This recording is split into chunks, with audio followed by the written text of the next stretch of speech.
Welcome back to Rudy Giuliani's Common Sense. We're at a very, very important time of the year for many reasons, the most ancient of which and the most important of which is we're approaching the birth of Jesus Christ, Christmas. 'Twas the night before Christmas, when all through the house not a creature was stirring, not even a mouse. The stockings were hung by the chimney with care in hopes that St. Nicholas would soon be there. Well, I'd love to read the whole thing, and maybe we'll do a separate one. I used to do it every year for the children at Mother Hale, and it was one of my favorite things to do as mayor. And let's begin this part with Merry Christmas, Happy Hanukkah, the best of the season to all of you. And let's pause in what we were talking about and just think for a moment about what this season means. First, if you might, indulge me in what it means theologically, and then what it means broadly. And I say that because it is in fact, one of the most important religious holidays in the Christian calendar, probably second only to the resurrection of Christ. And it's the holiday that probably is the most popular, largely because of all the traditions that have developed around it. And it is the holiday, really, I always wondered if Easter were more important than Christmas, because without Christmas, there'd be no Easter. Without the birth of the Son of God, there would not have been the crucifixion and the resurrection. So it's all part of one narrative that produced the largest religion in the history of the world. In that religion, what is happening, or what happened 2,000 years ago plus, is a little baby was born in Bethlehem, away from his home of Nazareth, in a stable because they were too poor to be able to get a proper room. And the baby was the Son of God. What that means to Catholics, to Christians, is that God became man.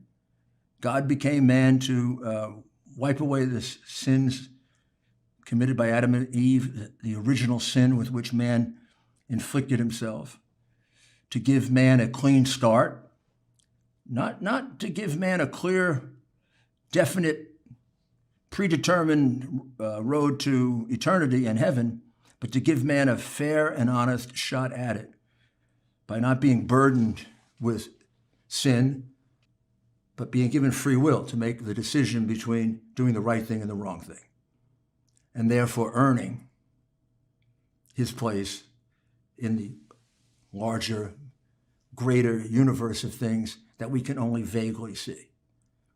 And the birth of Jesus was not only to purify us, but to encourage us that human life is important, that human life has a godlike quality to it. It's the reason why you have such strong pro-life advocates within the Christian religion, various branches of the Christian religion, because life it's not even like animal life. God didn't become an animal. God became human.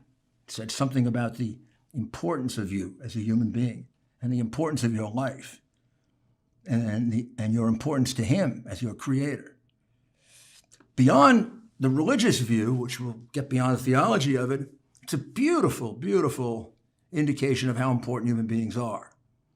That in one of the great religions of the world, human beings are considered so important that God would take on the aspects of a human being to demonstrate to human beings how important they are. It drove civilization light years ahead of where it was. It elevated humanity. It created much of the art, the literature, the music, and the beauty of Western civilization. And it became ultimately the core of the documents that we rely on, because the human being has the right to vote because the human being is important. Every human being is important. The human being has the right to be treated fairly, has the right to free speech, has the right to privacy, has the right to be secure in his person and place, to be treated with dignity. Because, in the words of the Old Catechism, he's made in the image of likeness of God. And that becomes real on Christmas. So that's what Christmas is for those who are believers and for those who are students of history and can see the goodness of this holiday, even if they don't accept the religious nature of it. So let's take that and apply it to where we are. We're not gonna run, we're not gonna hide. Yahushua's coming back for his bride. We're YDS, we're standing strong. This is our song. The enemy said in 3 days she'll die, but Yahu's alive. She's a YDS, still standing strong. This is her song. May 24, 2005, Archangel Michael fought to get to her side, fighting off the enemy. He protects the bride. His wing hanging over her bedside, like an innocent 2-year-old child. She touched his wing, marveling at the beautiful sight. The Judases will run and hide, reprobate enemies rejected, denied. Jeremiah 6, 27-30 is your eternal life. No pride in YAHUSHUA HA MASHIACH's bride. Wanna be like Enoch, raptured into the sky. He was pleasing to Abba Yahweh. He went to heaven alive. We're not gonna run, we're not gonna hide. Yahushua's